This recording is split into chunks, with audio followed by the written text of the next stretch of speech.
Sometimes we talk so much about Jalen Milroe and Ryan Williams, we forget to tell you about some pretty good play from the Alabama running backs.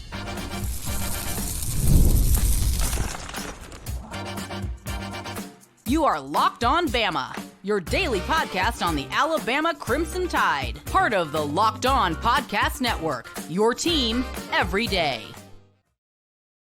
Hey, everybody, welcome back into Locked On Bama, AHSA's radio network. Luke Robinson, that's me, and Bama Online's Jimmy Stein, that's him. This episode is brought to you by FanDuel. I'll tell you about FanDuel here in just a bit. Also want to thank our everydayers and our newbies for making us first listen every day. We are Locked On Bama, your team every day.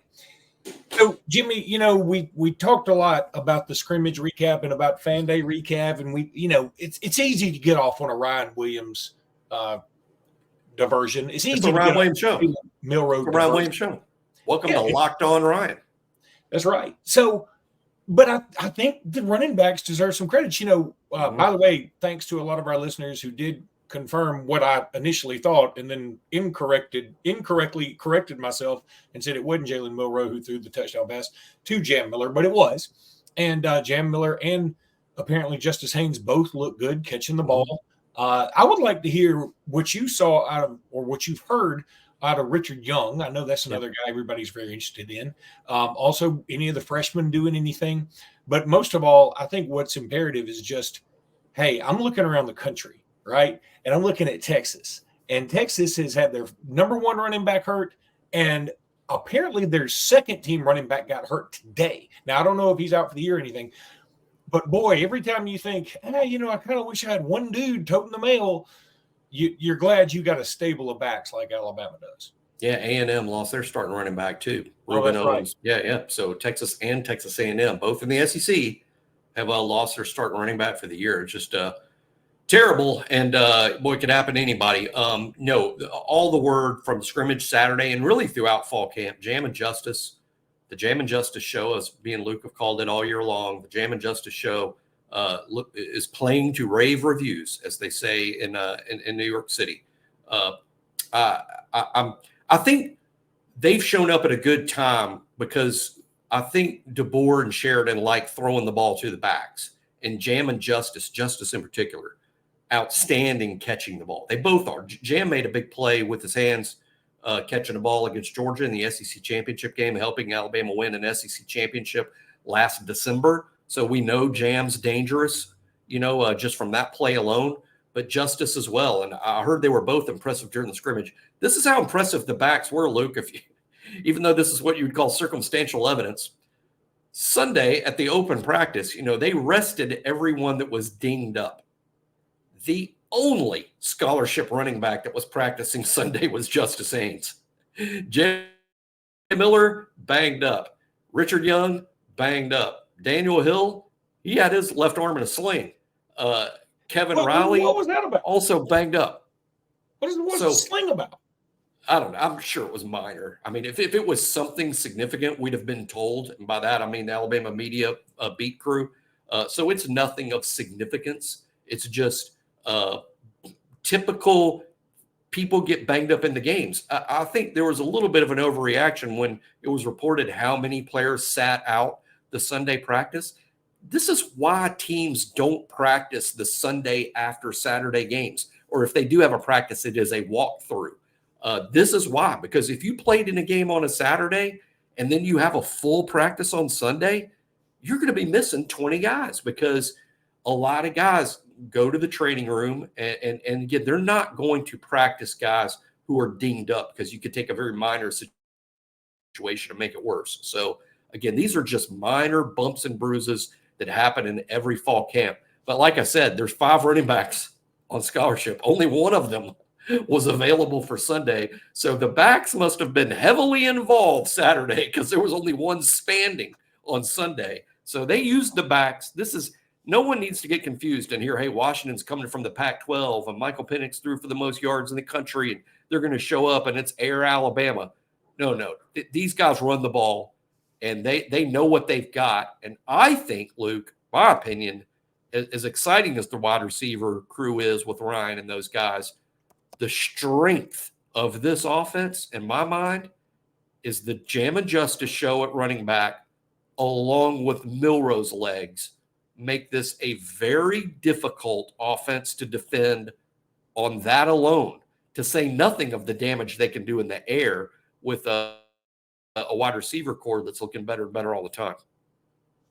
I love I wanted to talk about the running backs today because one thing that I heard on one of the Sirius XM national shows was that Jaden Roberts made Bruce Feldman's list of top 5 freaks in football this year.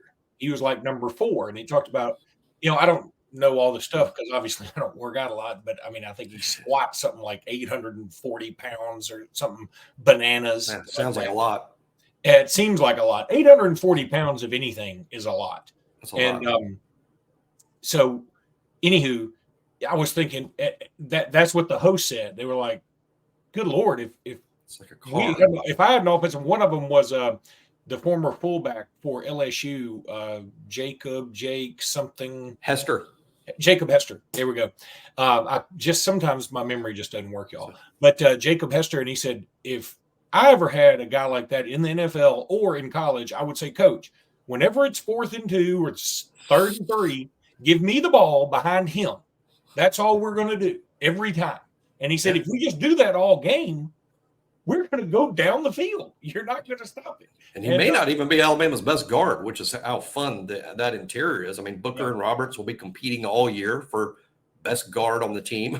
Both of those guys, by the way, dinged up, not practicing Sunday, both Booker and Roberts. So the first team guards Sunday were Geno Vandermark and Rock Montgomery. And while I think both of those guys are sort of promising, let's make no illusions here. Alabama needs Booker and Roberts on the field, or they're going to have Atlanta Braves problems of not having Ronald Acuna and Ozzie Albies on the Braves field. Problem. I mean, do you Braves people ever quit complaining? I swear, this is another reason I hate the injuries. Braves. Oh, always hurt. Good Lord, Braves fans whine. Y'all are the whiniest. I'm sorry. I don't. We're given stuff to whine about. No, you don't. You won the division like 72 straight years in a row. You're in a division with the Mets, who had never been able to take their thumb out of their backside for the last 150 years. And the Marlins. And the Marlins, who every time they get good, they sell everything. I've never seen anything like it. They go straight to the pawn shop as soon as they win a world title. Yeah, Phillies are good right now. Anyway, I was thinking too about you remember Sonny and Wimp? When they had a show, Sonny Smith and Wimp Sanderson had a show on Jocks, and he was like, Sonny and Wimp and Sonny, one thinks he's smart, one thinks he's funny. We need a Jam and Justice like that. We need a Justice and Jam and Justice.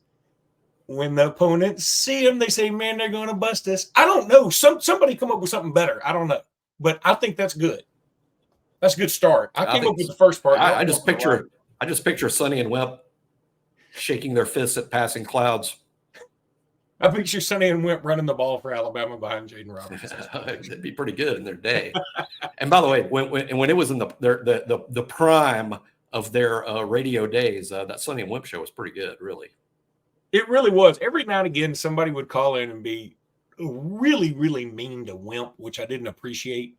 And I'll never forget. This is a true, honest to God story about Wimp Sanderson, by the way. I got 2 of them. I'm going to tell them quick.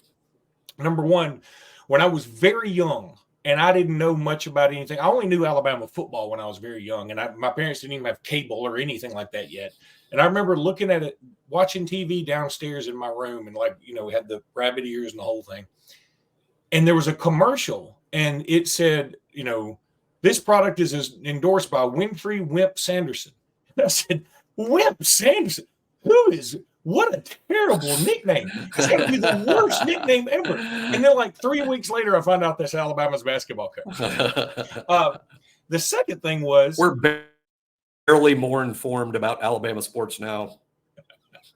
I mean, that's how horrible it was. And I mean, like I'm a huge Wimp fan. But when I went to an Alabama basketball camp one year, and at the time, my dad and some other people had a limousine that they bought. They're just for fun, just messing around. It wasn't what you think. It had roll down windows, like manual, And so my dad and his friend took me and the other guy's 2 sons to the Wimp Sanderson basketball camp. In a limo. in a limo, and You were in the back of a limo my arriving at camp. My dad's friend and Wimp are good friends, and he had like cooked a bunch of barbecue for Wimp.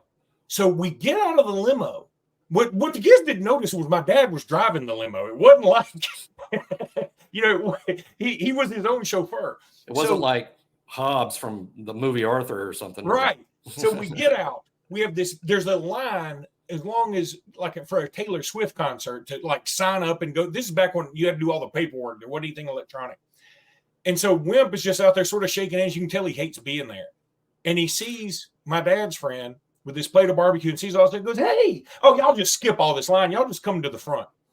And like everybody was looking at us like, oh, here come the limo boys with their barbecue skipping all the line. I know who's getting an elbow. And guess who did? Me. I assume people would think, boy, a limo. Here, Charles Barkley. I don't know who we were recruiting at the time. Oh, yeah. They were like, we got out. They were like, Alabama's going to be bad next year. This is who they sent the limo for? All right. The AP poll is out, and we got some things to say about it. But, of course, I want to tell you about eBay Motors because you know how I do over here, tell you about eBay Motors all the time. Passion, drive, and patience, the formula for winning championships, is also what keeps your ride or die alive. eBay Motors has everything you need to maintain your vehicle and level it up to peak performance, superchargers, roof racks, exhaust kits, and LED headlights, and even more than that. Whether you're into speed, power, or style, baby, eBay Motors has got you covered with over 122 million parts for your number one ride or die. You'll always find exactly what you're looking for. And with eBay Guaranteed Fit, your part is guaranteed to fit your ride every time of your money back. Because with eBay Motors, you're burning rubber. You ain't burning cash. With all the parts you need at the price you want, it's easy to make your car the MVP and bring home that win. Keep your ride or die alive at ebaymotors.com. Eligible items only. Exclusions, yeah, they apply. And eBay Guaranteed Fit only available to U.S. customers. Want to remind everybody to check out Locked On College Football. Spencer McLaughlin does an amazing job over there. Man, he's like a one-man army. How about a round of applause for all the Locked On hosts doing it by themselves? I mean, Jimmy and I do this together, and we barely hold it together. Those guys are killing it by themselves. We could usually use a third because we sometimes do have to get a third. Right. Like, I have to send things to Zach and say, please edit this. This hot, jumbled mess of a show. Fix this, please. Yeah, here's a big, terrible sandwich I made. Would you mind turning it into something that, they'd serve at Subway? Anyway, take on the linebackers was terrible. Fix this. So AP has come out with their poll, and Alabama is number 5. Look, the AP, it seemed like they were a little lazy. I mean, they went basically the coaches copied the coaches poll, right? Copied off the coaches poll paper. Yeah, I mean that's what it looked like. But honestly, I get it. I mean, I understand. And there's some people that are, I can't tell if they're fighting mad about it or they just want to point it out that, like, hey, last time Alabama started out this low, it was 2009, and guess what happened? Right. And I think Alabama's fine. I mean, the number 5 spot is fine with me. In fact, I like not having the crown yet. I would love to start a new streak of being ranked number 1 at some point in the season, which that streak has gone away, but that's okay. Nobody's ever going to beat that streak, by the way. I don't think. Here's what I'm upset about, and I am fighting mad about one thing. I'm still mad. I shouldn't be, because Alabama finished 5th in last year's poll. Why? Why was Alabama 5th? In the final AP poll, when we were in the Final Four of the playoff? Not only in the Final Four of the playoff, we played the national champion closer than when Washington did. At the end, Alabama, by every count, if you watch the games where Washington handles Texas and Michigan beats Alabama by 1 play, and then Michigan beats Washington the next week, Alabama should have finished number 2. Alabama should have been 2, not 5. It's just I'm mad about it just because it's so. What I guess it's the media trying to say. See, Florida State should have been in the Final Four. The same Florida State team that lost 7,000 to nothing in the bowl game. And for anyone that's like, "Hey, Florida State should have been, not Alabama," take 20 starters off Alabama's team. 20. Does anybody think Alabama would have lost the same way Florida State did in that bowl game to Georgia? Even with 20 guys, however many guys Florida State lost. I'll be mad about that. And I'm still, me and Nick Saban are still a little upset about 2022 when Alabama, I think, proved they were one of the top 4 teams. I was screaming into the void all during that process about, I know TCU has a better record. Both times, Jimmy. Now, look, in hindsight, I have no problem saying we probably deserve to be there. We were one of the best 4 teams in the country. However, I also am going to be a realist and say, I don't think we can say we should have been in both of them. Because if you're saying both of them, you're saying, first of all, okay, you take a team with 2 losses. And I'm like, I can buy it because that year was a freaky year with like TCU doing well and they had no business being there. We know this. Yeah. Or you take Alabama the next year and you say, okay, you lost to a team, but the only team you lost to is also in the playoffs, and the undefeated Power 5 champion didn't have a great schedule, and they lost their starting quarterback, who is by far their best player, and the straw that stirs the drink. I think in the end we were only going to get one of those, and I think we got the right one. We just didn't make the play at the end, and I'll go to my grave thinking we should have won the national championship last year. I don't think we would have won it in 2022. We would have put up a better fight in TCU. Don't get me wrong. I know I'm a homer. People just anyone's not an Alabama fan that hears me saying this like, he's a homer. I just firmly believe that Alabama is one of the best 4 teams in 2022 and 2023. And had TCU, they were undefeated until they lost to Kansas State, the team that Alabama beat the crap out of. Had TCU during the season played at Knoxville and played that 2022 Tennessee team in Knoxville, they lost. Had TCU played that LSU team in 2022 in Baton Rouge, they would have lost. That's why Alabama's just a better team than TCU. I believe that. And I know that TCU fans will say I'm a homer. Look what TCU did last year. Again, and people say, oh, that's irrelevant. See, I don't think it's irrelevant. I think the program is the program. And yes, they did have a good team, but TCU was not better than Alabama in 2022. And I do realize Alabama did lose twice, but TCU would have lost those games. So when people say that's speculative, that's what us people in the sports media do. We speculate. And my speculating says TCU would have lost those 2 games too. So my speculator. Hey, by the way, I listened to SiriusXM on the way to work today this morning too. Danny Cannell's still, got a toasted backside because of that. And that kind of makes about Florida State not being in. Yeah. And he said, I can't wait till we do this the right way. And we just take, all champions. And then, and I was thinking, that's not the right way though. See Danny Cannell played in both leagues. And he should understand. I mean, he played in the college and the pros. And what he should understand is, hey, look, the NFL is set up differently, and there are only 32 teams. And it's college football, there are over 100 teams. Not everybody can play even close to an equitable schedule. And he keeps on going on this rant about, the ACC had more Olympic gold medalists or whatever. Okay, congratulations. We don't take pickleball as seriously. They're counting Cal and Stanford. That's right. They are counting Cal and Stanford. And also, I don't know how many have won the breakdancing competition, but kudos to them. Congratulations. And if the SEC numbers count in Texas and Oklahoma, that's wrong. So I'm not trying to pick on the ACC. SEC shouldn't count Texas and Oklahoma's numbers either until the next Olympics. They should, but not this one. But anyway, okay. Well, I got Virginia Tech winning the ACC and maybe Florida State not making the playoff. Wouldn't that be? That would make me. Virginia Tech's my sleeper team. I think Virginia Tech wins the ACC and they're in the playoff as a top 4 seed. I have no problem saying How about that? I never ever disliked Florida State, even when Bobby Bowden. I mean, you can say I guess he turned us down. He turned us down once, and we kind of turned him down once. But I never disliked Florida State at all, really, through any of their issues, Free Shoes University, none of that stuff. Until Danny Cannell got on the radio and I started realizing I can't like somebody he likes. If he likes Santa Claus, I can't like Santa Claus, that kind of thing. But anyway, Really quickly, your guys over at On 3 put out what the playoff would look like, and I found this interesting. We did this the other day. We're not going to spend a lot of time on it, but the 8-9 matchup would be Ole Miss Notre Dame. So Notre Dame at Ole Miss. Oh God, I have heard that matchup in playoff projections. That's the most common projection. Send me to the Grove, It's baby. an Let Ole me Miss go to Notre that. Dame game. Penn State at it's Bama. great. That would also be fun. I just forgot and noticed it the other day. Julian Fleming, who was maybe the top wide receiver recruit he's at Ohio State. He transferred to Penn State. I forgot that. Texas, Michigan, which I don't think would happen. I mean, it could happen.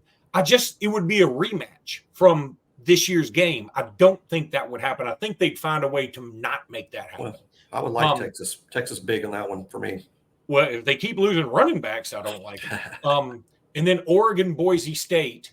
And then the winners would move on to play Georgia, Ohio State, Florida State, and Utah, respectively. So that could be a lot of fun. I think Utah being a top 4 seed is moderately interesting, and I kind of predict that myself. So we'll see what happens there. But, Jimmy, Keelon Russell's star continues to rise.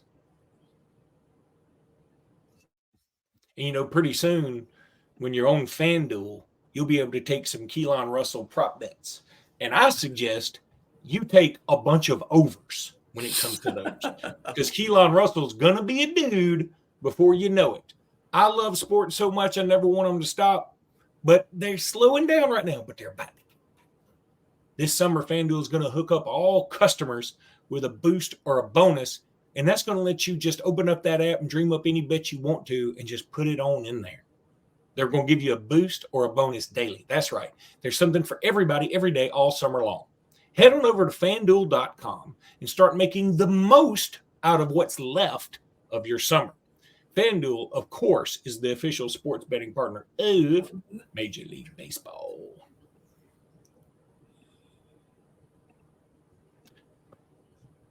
Want to remind everybody one more time, go check out Locked On College Football. You can also, what's kind of fun? I know some of you will disagree. I say check out Locked On Auburn. Zach Blackerby does a great job. He's our boss. He's a great American. Go check him out. I still like him. I know some of y'all, he rubbed you wrong on this podcast. I understand. I get it. Rivalry. There's a rivalry between Alabama and Auburn. So the Alabama fans are going to poo-poo anything Auburn related and vice versa. And that's what makes college football fun. All right. So, Jimmy, Keelon Russell has moved up to the number 9 player on Rivals. Huge, right? Huge. And yeah, it's big.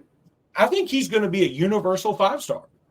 I really do. And in fact, I don't think he is on ESPN yet, but I think he will be before you know it. He's got a senior year. I tell you, those all-star games are really big for ranking the dudes at the end. I mean, in terms of like the top 100 there's a big shuffle in the top 100 players because the top 100 players are basically all get to play in those national all-star games. So Keelon has an opportunity to move up that not every player in the country is going to have because he plays at a very high-profile high school in Texas against elite competition and then those national all-star games. So, yeah, Keelon could keep moving up. And, jumping way ahead, I see Alabama's line of succession. I'm asked all the time, Jalen, and then he moves on to the NFL. And then in 2025, it's Ty Simpson. And then after Ty Simpson, a fascinating battle will take place between Keelon Russell, Austin Mack, and Dylan Lonergan, assuming they're all still around. And who knows in this day and age. But I think it's fascinating. But I do think Keelon's turn will come after Ty. That's what I believe. Other people feel differently about that, but I don't. I could see Keelon getting not as many minutes, but in the same kind of situation as Tua did behind Jalen Hurts. Jalen could be, where like Jalen was just all he did was just beat people, and now he didn't do it with his arm all the time, but he did it with his legs a lot, and then he also just knew, hey, I don't need to throw turnovers. Well, then Tua would come in and spin around. Do a couple of crunches and then throw the ball down the field, and Devontae Smith was down there somewhere. It could be that Keelon is so good they can't keep him off the field. That happens at quarterback like it happens at the other spots. He's just too good not to play. And I couldn't be more excited about Keelon Russell and his upside at Alabama. I'm just still excited about Ty Simpson. Let's remember Ty was also a 5-star. Sometimes it just takes a minute. And again, Ty's still a young player. People might be surprised to hear it. He's a sophomore. Ty Simpson is a redshirt sophomore. I think Ty's going to be really good. I'm glad you said that. It is kind of funny to me that it feels like Ty Simpson's been here 5 years, and it feels like Jalen Milroe's run against Arkansas was last season. And neither one of those things is true. Jalen is still a young player. I just, think of this. This is how young. Last year, Michael Penix was DeBoer's quarterback last year. He was in not just his 6th year of college. He was in his 6th year of starting games. He started games over 6 years. Think of how much younger Milroe is relative to that. Milroe's only started 14 games ever. That's bananas, man. It is. It's nuts when you think about it. But I saw an interaction on Twitter between Jalen Milroe and a young fan, and Milroe's just so lovable. I don't even know. He knows how to be a star, and that doesn't come easy to a lot of people. But Jalen Milroe handles being a star really well. And hey, let's bring this up too. Milroe, this will be his 4th year at Alabama. This is year 4 for Jalen Milroe. Never a lick of trouble. And most of them aren't. Most of them aren't. And I'm not trying to reward him for doing what he should do, which is just be a good kid. But he's a good kid. Never a lick of trouble. Team first guy. Brag on him all the time. I think it's so cool is his agents, because this is what happens in 2024. His agents got him this media tour of New York City, which was to promote Jalen for the Heisman Trophy. Let's send Jalen to New York City and do a media blitz, which is about Jalen. And what did he do in New York? He talked about the team. Did he talk about himself? No, I never saw him talking about. I saw him talking about the team. I saw him talking about DeBoer. That's Jalen Milroe and why he's loved by his teammates. And I'll tell you something, man. When I talk about this, I just want to do this. Have you ever seen him smile? He's just got the best smile. I just feel like putting my chin in my hands and just like going all fangirl. But yeah, he's just if that's why I want it to work out so badly. I've been saying this all along. Like, I think it's so much better for Alabama and for Jalen Milroe, both ways. Tell you who's also going to handle being a star really well is Ryan Williams. He's already doing that really well. He's just born with it. Hey, how about this factoid I'm just throwing out? And we've talked about this before on the show. Just one more. It just kind of intrigues me because how about the fact that Ryan Williams' roommate right now, LeBaron Philon. That is pretty cool.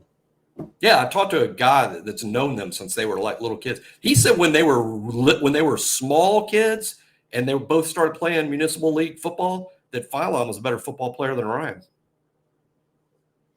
When they were small kids. I can see that, but they're lifetime buddies. But it's just unusual, I think, for freshmen roommates, one basketball, one football. That just hadn't happened at Alabama. Well, and one's technically not even a freshman. I mean, he should be a senior in high school. Yeah, I mean, he is a freshman, but you know what I mean. So, all right, that's going to do it for today's podcast. We'll be back tomorrow with more. Until then, roll tide, everybody. Roll tide.